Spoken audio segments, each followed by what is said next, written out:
I'm Sarah Whitaker, and I never thought I would walk back into this building after 15 years away. The bright hospital lights felt harsh against my eyes as I stepped into the conference room where my mother's life hung in the balance.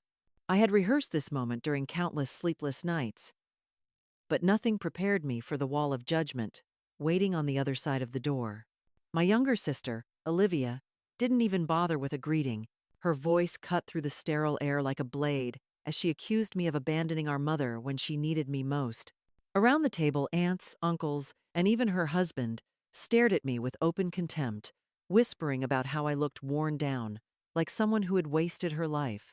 Each word landed like a stone, but I forced my face to stay calm, my hands folded neatly in my lap, hiding the tremor of anger beneath my skin. You don't get to make decisions for her, Olivia snapped, slamming a folder closed as if it were a gavel.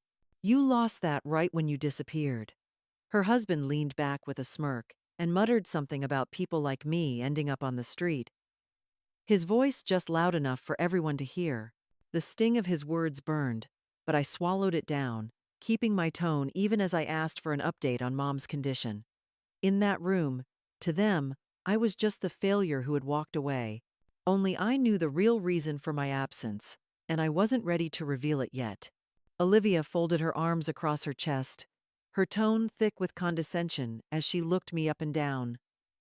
You look like someone who's been living out of a car, Sarah. Are you even stable enough to be here? The words didn't just sting. They lodged themselves somewhere deep, the way only family could make you feel utterly small in 3 seconds flat. My uncle let out a sharp breath through his nose, pretending to be thoughtful. We don't know where she's been or what she's been doing. For all we know, she could be on something. Olivia jumped in before I could respond, her voice rising. Exactly. People don't just vanish for over a decade without a reason. You think you can just waltz back in here like some kind of authority? I kept my jaw tight, fingers pressed into my knees to keep from saying something I'd regret. I'm not here to argue, I said quietly. I'm here for Mom. But it didn't matter. Olivia laughed, the kind of laugh that's more weapon than sound. You've got some nerve. We've been the ones here holding everything together. And now, what, you think you can make decisions for her after 15 years of silence? Her husband leaned forward, his smirk turning into something nastier. Maybe we should get someone from psych down here. Have her evaluated before she does something reckless. My aunt chimed in with a pitying glance. Sarah, honey, when was the last time you saw a real doctor? You don't look well. It's okay to admit when you need help. Their words came one after another, layering into a verdict before I could even state my case. I could see it in their eyes. To them, I wasn't the daughter who had come back out of concern. I was a stranger. Worse, a liability. Someone broken.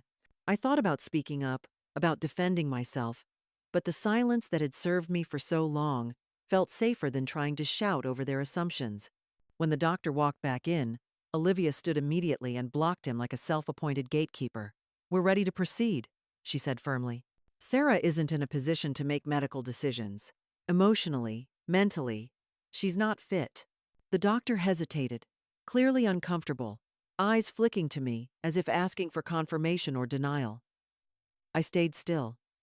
Sometimes silence is louder than protest. I felt the heat crawl up my neck, but forced myself to breathe. They had painted their version of me so thoroughly that even the doctor didn't know what to believe. It was like watching someone else's reputation being destroyed, except that someone was me. And still, they didn't know the truth.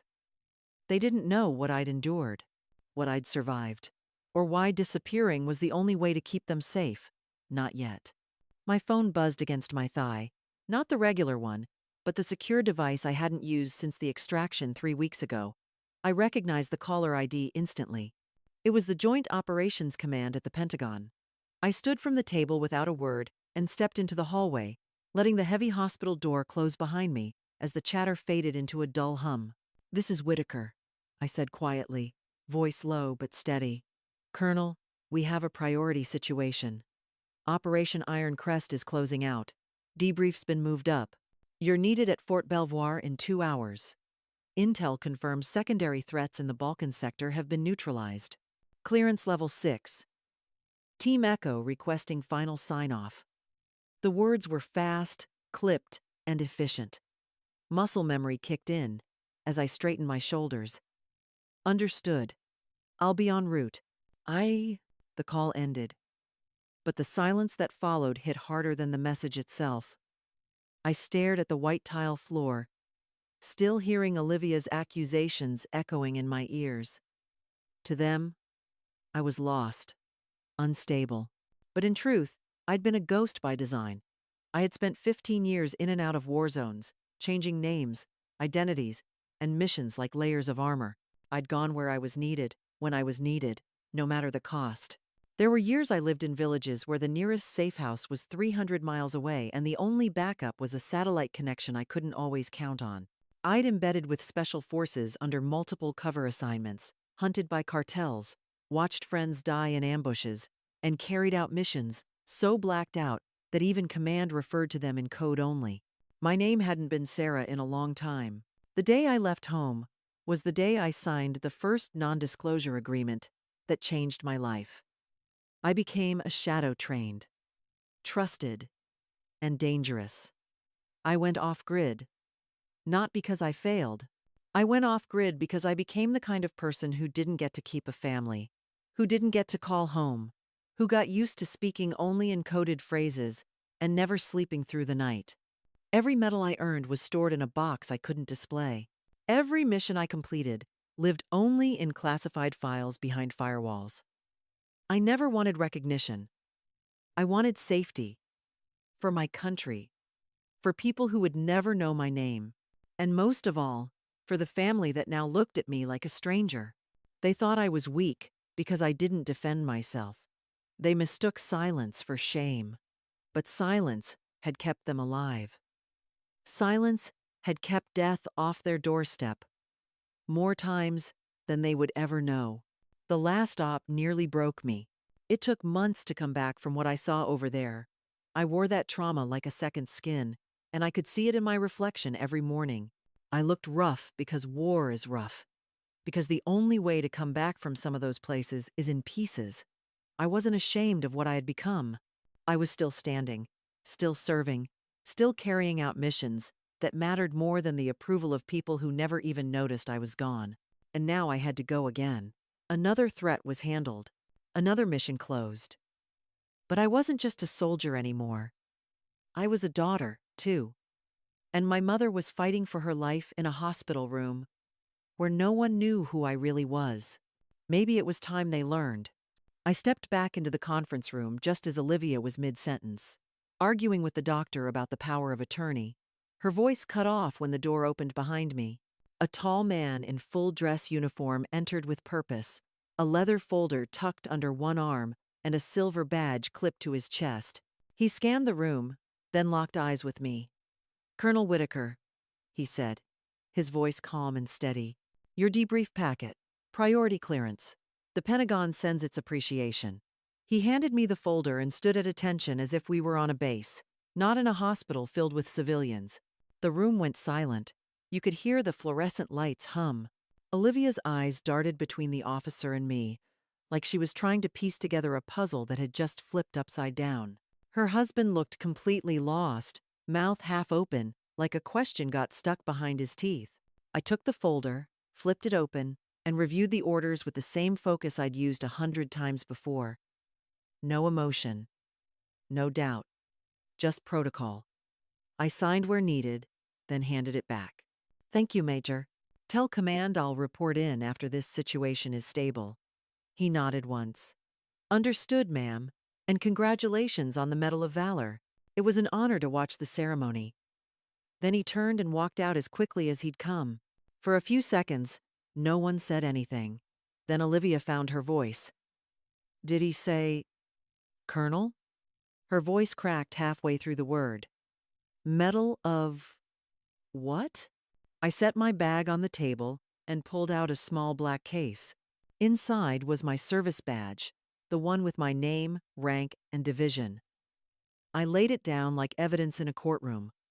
"Colonel Sarah Whitaker." U.S. Army Special Operations Command. I've served in 12 theaters of conflict, commanded joint task forces in 3 classified campaigns, and have clearance that outranks most of the people you see on television. The doctor looked stunned. Special ops? You're military? He blinked like he wasn't sure if he should apologize or salute. You've been deployed all this time? 15 years, I said flatly. Every year under black level assignments. Most of them didn't exist on paper. I turned to Olivia, whose hands now trembled on the edge of the table. You thought I disappeared? I didn't. I was reclassified. Her husband sat back hard, as if the chair had punched him. You're a war hero? I didn't respond. I didn't need to. The folder the major had delivered included a briefing on Operation Iron Crest, which had just concluded. I slid it across the table, stopping it in front of Olivia. On the first page was my name, my role, and a list of commendations. Bronze Star, Silver Star, the Distinguished Service Cross. The final page had a Pentagon memo stating that I was being nominated for Deputy Commander of Joint Special Operations, pending Senate confirmation. Olivia stared at it like it was written in another language. But you looked like you'd been through hell, she whispered. I have, I said quietly. And I went through it so people like you never had to. I walked to the end of the room, pulled out my ID from its secure pouch, and held it up to the doctor. I'm the next of kin. I have full legal authority to make medical decisions, and I'm instructing you to proceed with the treatment plan that gives my mother the highest chance of survival. I'll handle the costs. I'll also be arranging for security. He nodded quickly, almost gratefully. Yes, ma'am. Olivia sat down, like her legs couldn't hold her anymore. Her face had gone pale, and she looked 10 years older than she had 20 minutes ago. You were gone all this time, fighting wars, and we were here thinking. She trailed off. I didn't finish her sentence for her. I wasn't there to make her feel better. I looked at each of them slowly. You spent years judging someone you didn't understand. Now you know why I left, why I stayed away, and why I came back. I picked up my badge, slid it into my pocket, and finally allowed the room to breathe again. They had wanted answers. Now they had them. And none of them could say a word. I pulled the chair closer to the table and sat down slowly, facing the people who once thought I had walked out on them. Olivia still looked shell-shocked, her hands clenched in her lap, her lips pressed tight like she didn't trust herself to speak. For a moment, none of us said anything. Then I took a breath and began. I didn't leave because I wanted to, I said. I left because I had to. I looked at Olivia, then at the doctor, then back down at my hands. 15 years ago, I was recruited into a unit that handles high-risk, off-the-books operations, the kind that never makes the news, the kind that come with enemies who don't just want you dead. They want everyone you love gone too. I glanced at Olivia again. Her face was tight, with something between guilt and disbelief. There was a mission, a compound in northern Iraq. We took out someone the world never even knew existed, but his network was wide and brutal. Intelligence showed they tracked the families of anyone involved. That included me. That included you. The room felt heavy, like the walls themselves were listening. They had names, photos, home addresses. I leaned forward slightly. Mom was the first person I called when command gave me the option. Either walk away and risk your lives, or vanish completely. She didn't hesitate. She said, "Go. Keep them safe. I'll cover for you." And she did. Olivia blinked rapidly. She knew. She knew everything.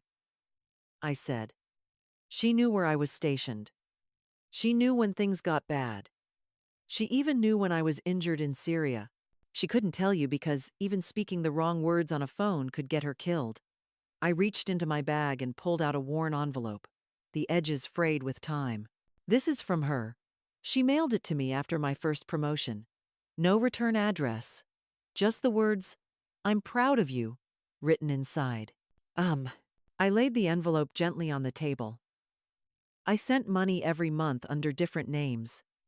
I watched from a distance. When Olivia got married, I saw the photos online. When Dad passed, I stood across the street from the cemetery. I couldn't come closer without risking everyone's safety. That was the cost. I didn't abandon you. I protected you. Her voice cracked. Why didn't you tell me something? Anything? I would have understood. I shook my head. You think that, but you didn't live in the world I did. If a single name had leaked, if someone even whispered my real identity in the wrong place, you could have ended up with a car bomb under your driveway. That wasn't a risk I could take. The doctor sat back, visibly shaken. Olivia wiped her eyes but didn't speak. I reached for the second envelope and slid it across the table. Mom kept everything. Every newspaper clipping. Every service medal I mailed home. She built a box of memories no one else could see. I sent her updates when I could. Sometimes through military channels, sometimes through friends. She always knew I was alive. I exhaled slowly. She cried not because I disappeared. She cried because she couldn't tell anyone where I was. Because every night she went to bed not knowing if I'd make it through the next mission. My voice dropped. And because she knew that I was out there bleeding for people who'd never know my name. Olivia looked down at her lap. I said terrible things. I didn't answer right away. I could see the shame written all over her face. You didn't know, I finally said. You weren't supposed to. I paused, letting the silence speak for itself. I've spent years holding on to this silence, carrying it alone, because that's what the job demanded. That's what safety meant. And now, for the first time, I don't have to hide anymore. I looked her straight in the eyes. You don't have to like what I did, but you need to understand why I did it. Her voice was barely a whisper. I do now. I nodded once. Good. Because Mom deserves to wake up with her family around her. All of them. And after everything she's done to carry this secret, she deserves a little peace. I stood up and turned to the doctor, my voice steady and without hesitation. I want my mother moved to a private room. Level 3 security clearance for all staff. No visitors unless cleared through me or military protocol. He gave a quick nod, already tapping notes into his tablet, no longer questioning my authority. I'll have 2 plainclothes security personnel stationed outside her door by sundown. Cost is not a concern. Safety is. My tone left no room for argument. For the first time since I walked into this hospital, I felt the air shift. People were listening. Olivia stood slowly, her face pale and damp from tears. Sarah, I didn't know. I said things I can't take back. I looked at her, letting the weight of her words hang between us. No, you didn't know. But you assumed. You didn't ask. You just judged. She took a step forward, eyes pleading. I was scared. I thought you left us. I thought you didn't care. I kept my posture firm. I cared enough to disappear so you could stay alive. That's what protecting someone really looks like. The silence in the room thickened. Her husband said nothing. Neither did the rest of the family. Just eyes on me, wide and quiet. I turned to leave, grabbing my badge from the table. At the door, I paused and looked back at Olivia one last time. My voice was low but sharp. Next time you want to judge someone's life, make sure you actually know it. Then I walked out. And this time, no one dared stop me. The sun had already dipped below the skyline as I pulled out of the hospital parking lot, the world outside painted in quiet shades of gold and gray. My phone buzzed once on the passenger seat. A message from the doctor. Your mother is stable. She's resting peacefully. She asked for you. I didn't reply right away. I just kept driving, one hand on the wheel, the other resting on my lap as the road stretched ahead. For the first time in 15 years, I didn't feel like I had to look over my shoulder. There was something strange about being free. Not just from enemies or missions, but from the weight of silence. From pretending to be someone I wasn't just to keep others safe. I had sacrificed birthdays, weddings, memories I would never get back. But today, I got something I never expected. My name is back. my place in the family, my truth. As I turned onto the main road, headlights blinking in the distance, I felt something settle inside me. I had faced worse than words. I had walked through fire, both literal and emotional. But hearing my sister say she finally understood, that cut through everything. Justice doesn't always wear a uniform or walk into a courtroom. Sometimes it's quieter. Sometimes it shows up in a hospital hallway, in the eyes of someone who finally sees you, not as they imagined, but as you really are. And in that moment, I knew. The fight was never just out there in the world. It was also here, in the hearts of the people we love.